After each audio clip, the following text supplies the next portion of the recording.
If you're a regular watcher of mine, I'm just going to come out and say that this won't be like my usual analysis videos, and if you're a newer viewer, I will say this isn't the usual content I tend to make. But even so, I feel like I need to make this video, and if you stick with me and make it to the end of the video, I think you will understand why, at least you might. So if you find yourself entertained at any point during the video, then consider liking, subscribing and ringing that bell, as I can't explain to you how much just a small action can do for this channel. And if you want to go the extra mile to support this channel even further, you can always consider pledging to my Patreon. Anyway, on with the video. And because I'm sure people are wondering, even if there was a disclaimer at the beginning of the video, no, this video will not contain spoilers for the Quintessential Quintuplets manga, and I will not be revealing the identity of the quintuplet that Futaro ends up marrying. So if you are anime only, do not worry, I won't be spoiling anything. I just want to make that crystal clear. And also, if you have read the manga, then please don't spoil anything in the comment section for those who haven't read it, thank you. So with all that said, let's start the video proper with a bit of a story time. Quintessential Quintuplets is my favourite romance anime. It's one of my favourite series of all time, and although that is in big part to the masterful writing, the lovable characters and a unique mystery hook that keeps you theorising the whole way through, the main reason is because it's a series that made me feel things. I was very conflicted once the Quints movie was revealed, you see. Mainly because when it comes to anime movies, we don't get subs right away, not in the same way we do with TV shows. I mean, it took almost a year for Gintama the Final to get subtitles, and honestly, I could not wait that long with Quints, as I knew that somehow I would get spoiled between the movie coming out and it being translated. And obviously I didn't want to be spoiled. So the obvious choice was to read the manga, but the manga wasn't what I fell in love with, that was the anime. So I was really reluctant to finish my Quints journey with the manga, and honestly I wanted to do it with the anime. And so the other day, roughly a week ago from when I'm writing this script, a package arrived. It was the first box set of the Quintessential Quintuplets manga, which was meant to arrive in July last year, but was delayed again and again, and so it's only just arrived. And so when it arrived, I naturally read it. I think I read a volume a day, until I got to the 6th day of reading, and that's when I decided something. I didn't read one volume that day, no, I read 2, and once I finished volume 7 and was out of the physical manga, I said, you know what, I'm going to finish this series. And so I read the series online all evening, late into the early hours of the morning, and I finished the series. However, what I felt upon finishing the series wasn't just a thought of, wow, that was really good. No, it was something else, something I can't really describe. If I had to put a word to it, I guess I'd have to say it was a surreal feeling. A feeling I've only felt 2 times prior in my entire lifetime, this weird surreal feeling that lasts for days and that makes me feel different. The only thing I can really relate it to is when I went through a very mild spout of depression, not in that I felt depressed, but more in that I felt different, like everything just kind of felt different. I don't know what to call this feeling, and I don't know if it's something just I feel, I imagine not, but I don't really know what to call it. The first time I felt this was when I was reading the Konosuba light novels. I finished the series and I felt this weird surreal feeling, like by finishing the series I loved so much, I felt different. It lasted a few days and then I felt normal again. And then it happened a second time when I watched Monogatari for the first time, and I've told this story on the channel before, but when watching Monogatari I wasn't in love with it, I was kind of indifferent to it. And then I watched Tsuki Monogatari and it all clicked, and that's when I fell in love with the series. It was all I could think about, but not in an obsessed kind of way. It was different, and once again I lack the proper vocabulary to explain it. That surreal feeling lasted for a fair while, until I think I finished the anime and read maybe 1 or 2 of the off-season light novels, but for a second time I felt different, like my perspective on the world almost changed, or at least shifted to an extent. And so now for a third time I'm feeling this surreal feeling once again.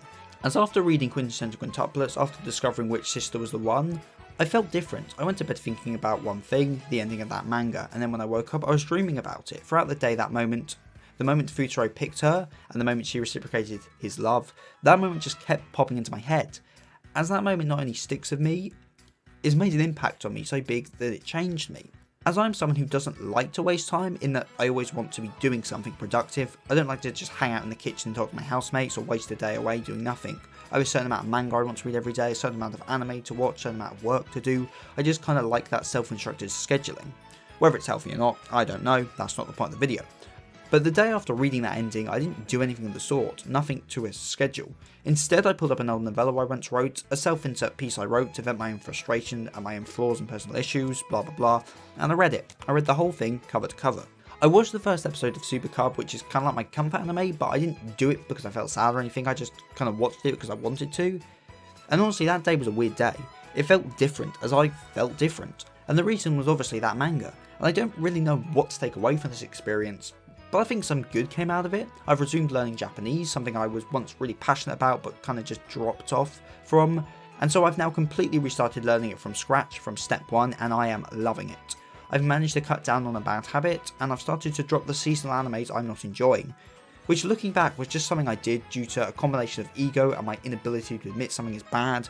But I think it's much healthier for me to drop bits of fiction I don't enjoy rather than just watching them to the end for the sake of, oh, it might get good, or for the sake of, I can say I've watched it. Overall, the whole thing was a very enlightening experience, one that has genuinely changed me. And I think this goes to show just how some of the smallest things can change you in a big way.